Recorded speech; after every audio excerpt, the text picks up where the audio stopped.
Good morning, good afternoon. Welcome to another episode of Geek Tavern Radio. I am Shill, and I am joined with... The Mike Bundy. The Mike Bundy. It is such a pleasure to have you guys here with us today. We are going to discuss our top 5 favorite games of all time. We are going to discuss subjective lists, right? Like, we're not doing a list of the greatest games of all time, which, you know, everybody gets real picky on that. Like, Ocarina of Time is top of the list, I think, right? No, Mario 3. I mean, if we were going with, like, most iconic games, like, top 5 iconic games or top 5 game changer game, I don't know. Yeah, whatever. Right. The list gets very subjective anyway, so we're just going to do our favorite games so that you guys... And we kind of approached it differently. I went with games that I just turned on, like, I turn on all the time. Yeah. Like... Yeah, stuff still to this day. Stuff that you can hang on to, or that we hang on to, that are our favorite games, so that you guys can get to know us a little bit better on a little bit more personal level. Absolutely. So, yeah. I'll lead the charge here. Okay. So I'm going to discuss my top 5. Number 5 I put on the list is Ori and the Blind Forest. Right? Relatively newer game. Exclusive to Xbox One and PC. It had a beautiful soundtrack. It was a relatively precision platformer. I wouldn't say too much so. But it was Celeste. Exactly. It wasn't Celeste, but it was a huge platformer, huge world to explore. Some of the shortcomings of the game were fixed in the definitive edition. There was like no fast travel across the map in the original version of the game, and they fixed that in the definitive, which makes it even better. But it was an absolutely incredible game. It was $20 price point when it came out. I don't know what it's sitting at these days. Probably the same. Yeah, because of the definitive. Yeah. But it's worth it for the soundtrack alone. I had such a fabulous time playing this game, and that's why I decided to throw it on number 5, because I'm going to probably replay it for the rest of my life. It's still on my, like, I have a decently sized list of games that I still need to play.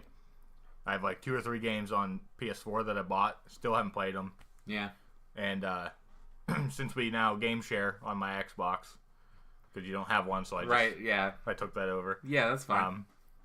Like, you own the definitive edition. Yep. So it's on my list. It was cool too, is that when I had originally bought the original game. Yeah. Because it was on sale or something, and then definitive edition came out, and it was only $5 to upgrade from the original game to the definitive. Right. Yeah. So I bought the definitive edition, and I was like, yeah, it's worth it. It had a little extra story content to it as well. 2 new areas that were added. Yeah. Great game for folks to pick up if they've ever tried it. Bundy, what's your number 5? My number 5 is a game that I talked about in our top 5 PlayStation 1 games back when we had Mr. CC Gaming, a.k.a. Corey, on the episode here. And it is Spider-Man 1. Oh, okay. For the PS1. Now, it was on other platforms. I obviously only played it on PS1. But it's one of my favorite games. I'll still put this in and work my way through the game. I don't do it as often as other games on this list, so that's probably why it's at 5. Mm-hmm. Same with Ori for me. But, like, I could pop this in at any time and have a blast with it. Yep. You know, controls are kind of wonky now compared to stuff we have nowadays, but it's still one of those games I go back to all the time. Well, I loved playing that game as well, right? Like, it's so fan servicing. Yeah, it really is. Like, there's so much stuff. All everything. Those customizable costumes that were in there were absolutely ridiculous. What were there, like 50? Yeah, I think so. I think almost every costume that Spider-Man has ever had at that point. At that point. But it was an awesome, awesome game. And each costume had, you know, a specific perk. Right. I forget which one it is, but one of them is like full invincibility. Yeah. And then I think it's the symbiote. I always used it because it has unlimited web cartridges. Yeah. That's why I use the symbiote all the time too. Yeah. Right? Because you had all those awesome abilities that you could blow. You know, you could create this web dome around you and it would blow up and stuff like that. Yeah. And like that those sound. used a lot of web. right? Yeah. That ability. That was a used whole lot of- cartridge, yeah, basically. Yeah. Yeah. So using the symbiote, you could just do that over and over and over again and just wreck the entire game. Use that against Scorpion. Yes. Yes. That's the truth. Freaking Scorpion. So. Yeah, so that's my number 5. Okay.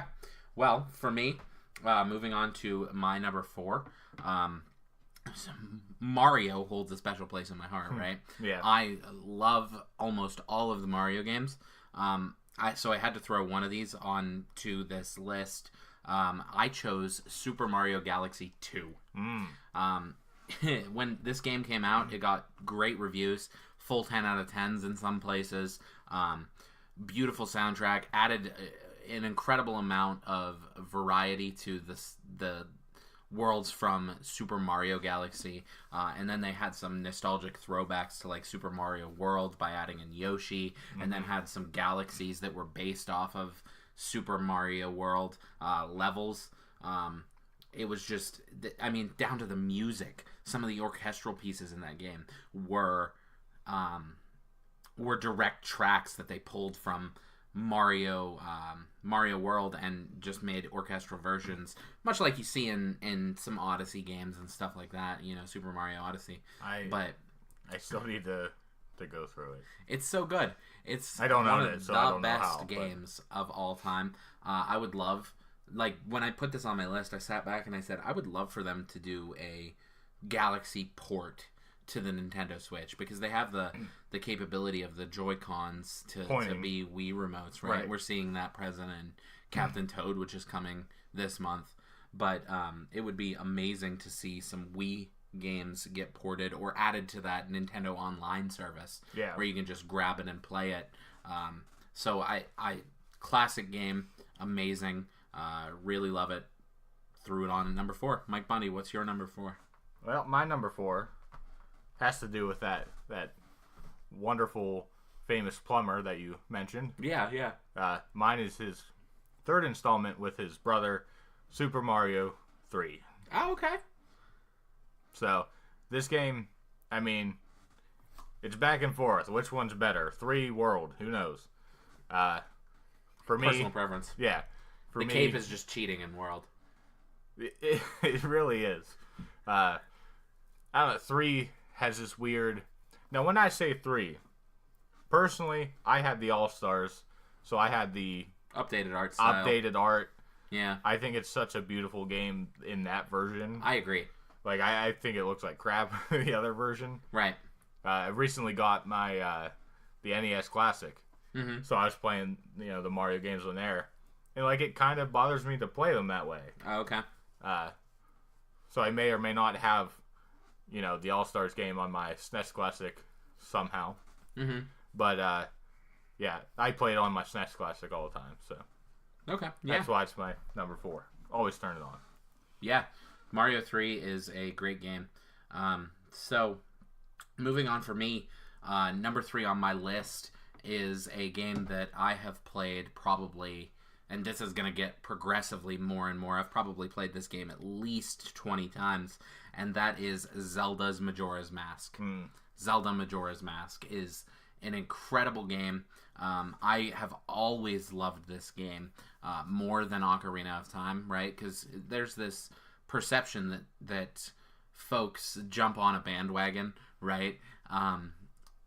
Majora's Mask did not age well when the N64 version had come out, so people look at that game and they're like, the things that were wrong with it, we don't like them. But then the 3D remake came out for 3DS, and man, did people fall in love with Majora's Mask, because they fixed some of the errors and the missteps that Nintendo took when trying to push that game out in a year, which they did. It was literally 1 year after Ocarina came out that Majora's came out. Oh, okay.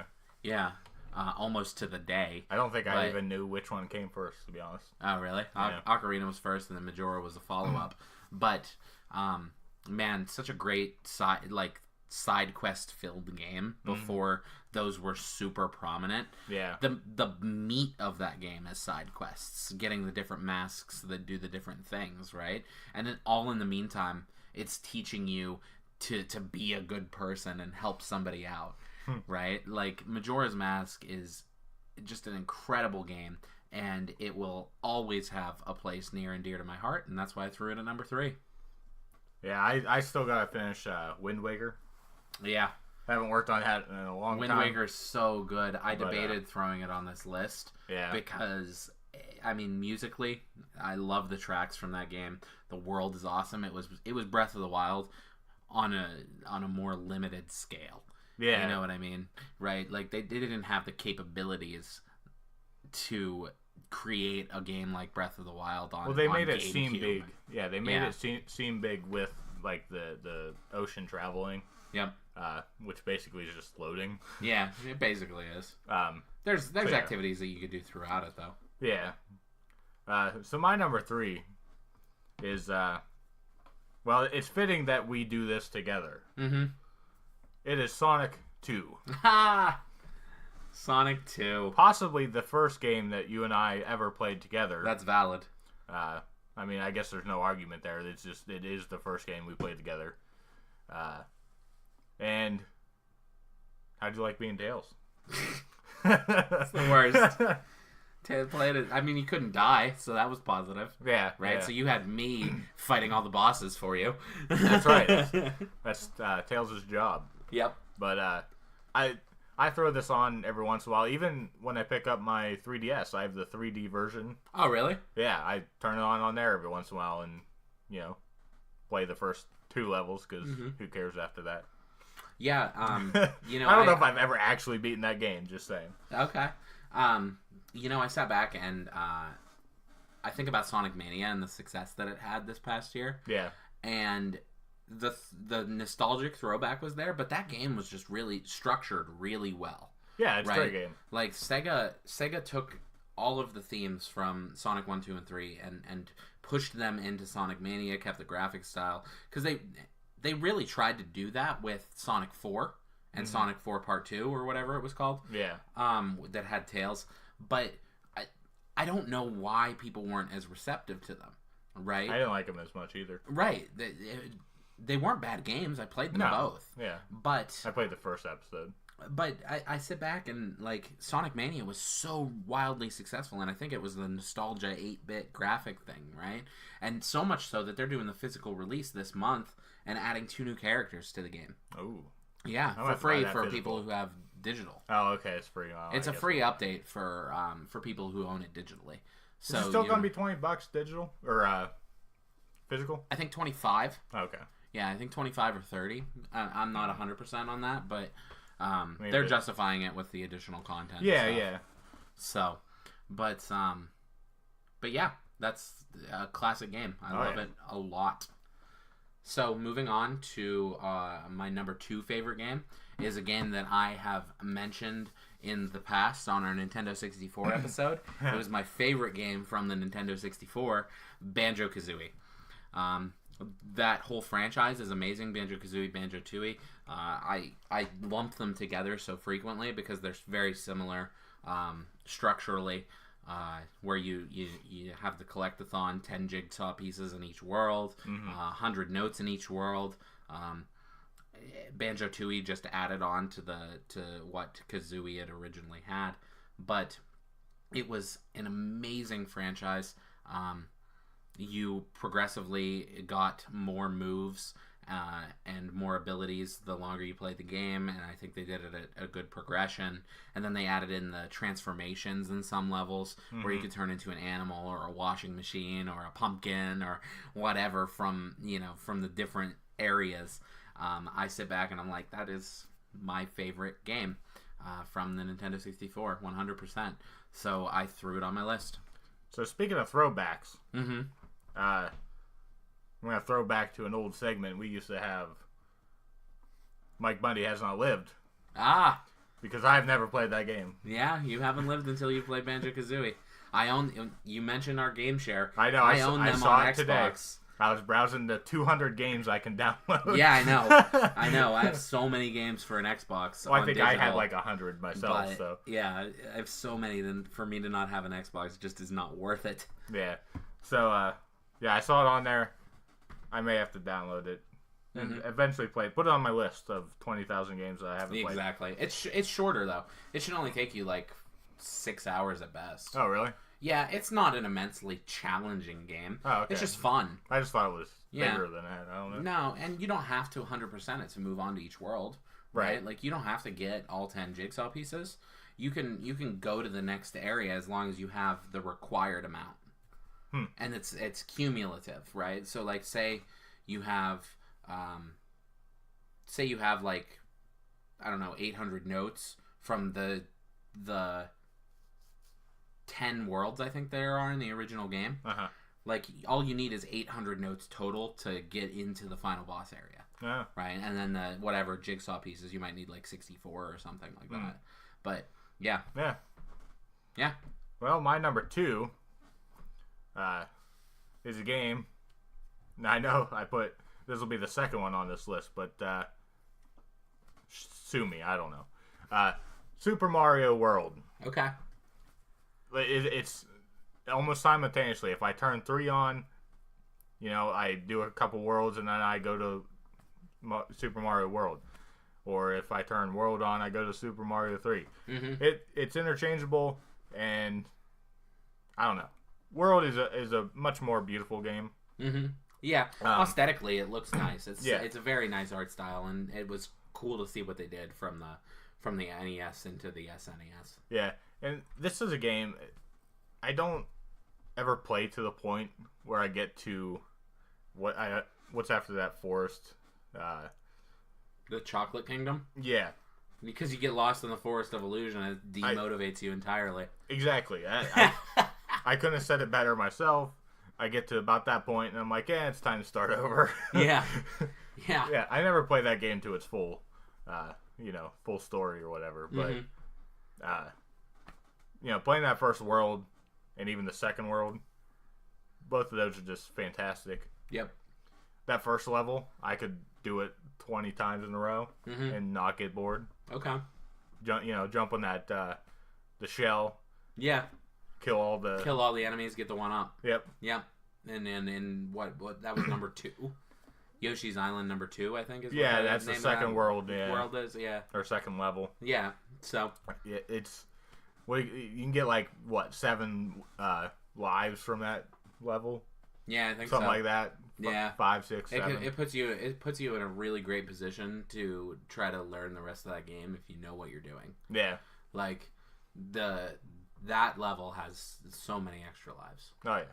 So probably I don't know. Obviously, so it solves the question of which one you like more, 3 or World, right? So you think that World is a better game than number 3. Yeah. Whereas, like, I sit back and I like to play them basically. I like equally, number 3. But... I like number 3 a little bit more. Updated art style, like you had mentioned with All Stars, is just beautiful. Yep. But I like number 3 just because I find it a little bit more difficult than World. I've played so much of Mario World that it has taken away the challenge for me, but it doesn't take away the fun. Yeah, I absolutely agree with that. 3 is definitely a higher difficulty curve. Yeah. So, but it's still a great game, and I love it so much. So, moving on to the moment of truth, what our number 1 favorite games are. Number 1. So, for me, everybody knows I love Pokemon. I mean, the entire world knows that Pokemon is my franchise.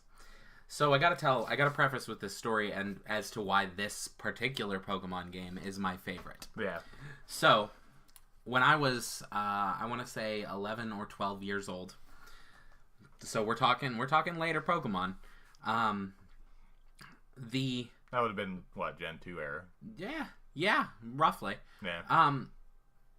So I gotta preface this with the reason I love this Pokemon game more than I love any other ones. So when I was growing up, we had a really awesome Christmas one time where both my brother and I ended up getting Game Boy Advances for Christmas. And the awesome thing about that is that I got a red one, Game Boy Advance SP, the foldable one. Yep.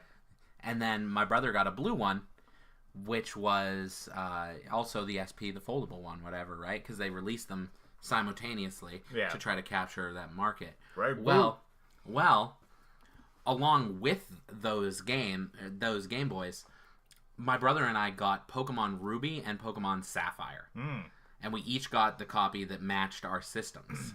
So, Pokemon Ruby is my favorite Pokemon game to this day because I got the full experience of what a Pokemon game is meant to be with the trading and the played together and everything that took place in that game. I completed the Pokedex on it back in the day. And not to mention, we were, I think, in middle school when they came out. Yeah. So I had friends that were playing it alongside me as well, right? I had a good friend of mine that had Ruby and another friend of mine that had Sapphire. So we had this group of people, and we were battling and doing the secret bases and all of the wonderful things that came with Pokemon Ruby. And then now I sat back and I was... Just the other day, I was thinking about playing Pokemon and which one I wanted to play. Yeah. I have played the remakes of Omega Ruby and Alpha Sapphire more than I have played any other Pokemon game. Do you have only one copy of those? Yeah, I have only Omega Ruby now. So, and that's the only one that I got rid of all my Pokemon games other than the newest one, basically. But it just goes to show that you know, that experience to me, the first time I genuinely had Pokemon, because you and we played Crystal and Gold and Red and Blue and everything, and we I don't know if we played it together, right? Right. But it was I never had the tradability back and forth with people. I never battled like I did when I did with Omega Ruby and Original Ruby and Sapphire. Like, I got the full Pokemon experience, and that is why that game lands at the top of my list. That, and it's just great.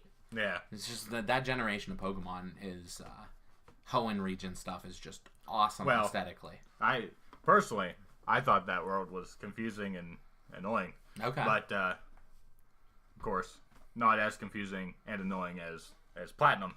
Oh yeah. But Gen 4 games are probably my least favorite of all of the games. Yeah. The remakes of Heart Gold and Soul Silver and the Gen 4 engine were amazing, but the Gen 4 itself was just a badly developed region, in my opinion. Yeah. There are people that love those, though. I mean, it's probably a thing that if that's what you played first, maybe, then that's your thing. But we're keeping along on the number one Pokemon game trail. Oh, I didn't expect that. I'm going to pick Yellow. Pokemon Yellow. And here's... Okay, this one, I don't pick it up that often, but this one's more because I just think of the time when that was out. We were all, all playing it. You know, you talked about trading and such. Now, back from what I remember, it was me, Owen, Adam Dixon, and Chad Beck. I think that was basically the four Group of us of four. that kind of played. We would play, recess out of the picnic tables at that now shut down school down there in Penfield. And, we traded a couple times. I remember that the really old sequence with the actual cable. The sprites and the cable and all of that, yeah. I think me and Owen tried to battle once, but I don't know. I didn't put the time in like they all did. Mm-hmm. So he had level 100s and all their crap. And I was maybe 60s. Mm-hmm. And so yeah, it's and that was before they leveled everything off too in the right. Yeah, if you had a level 100, they'd just cap it at 50. It was literally still 100 in those days. Right. So it's more of a nostalgic thing. I think I probably had more fun with Gold later. Yeah. And I go back and I play Gold. And I have Crystal. I'm working my way through that because I never played that one. Yeah, Crystal was awesome. It did everything that Gold and Silver did. It just did better. Yeah, didn't know it was really any different. So yeah, until it came to the 3DS. But yeah, I don't know. I just think of the good times with Yellow. Yeah, absolutely. I look at it now, the game. I play it now, And I look at it, I'm like my imagination like made that game better back then. Yeah. Like, I don't know how to describe it, but like I saw a really awesome video that IGN did. Yeah. That said Pokemon Let's Go Eevee and Pikachu is the game that we imagined in our heads when we were playing Pokemon Blue. I saw the same post, and I'm like, That's guys. It. Yeah. Yeah. So, awesome. I love it. So that's a little bit of our favorite games. I know we've touched on a few of them in our other top fives and stuff, but those are our absolute favorite games, and it's awesome to look at these lists and get an idea of what someone enjoys to play. Yeah. So with that being said, we want to hear your top 5 lists, what your top favorite games of all time are. Please head to the show notes of this episode, click that Discord link, join in the conversation. Let us know what your top 5 favorite games are just by joining the Discord. Mike Bundy, where can they find you? Well, you can find me on Twitter at MikeBundy316, on Instagram at MikeBundy316, and on YouTube, Mike Space Bundy. Shill, where can they find you? You can find me by following me on Twitter at Shill_DS. You can also find me on Instagram and YouTube on the same handle, Shill_DS. You can follow all of us by staying in touch with our Geek Tavern Twitter, following us at Geek Tavern, and you can join in the discussion there as well. Well, again, it's been an awesome episode. I really enjoy talking about these top 5 lists. It's one of my favorite things that we do. I love top 5, top 10s. Right? Watch out for possibly some top 10s in the future. Oh, yeah, definitely. So, thank you guys for joining in, and make sure you head on out there, press start, and keep on gaming.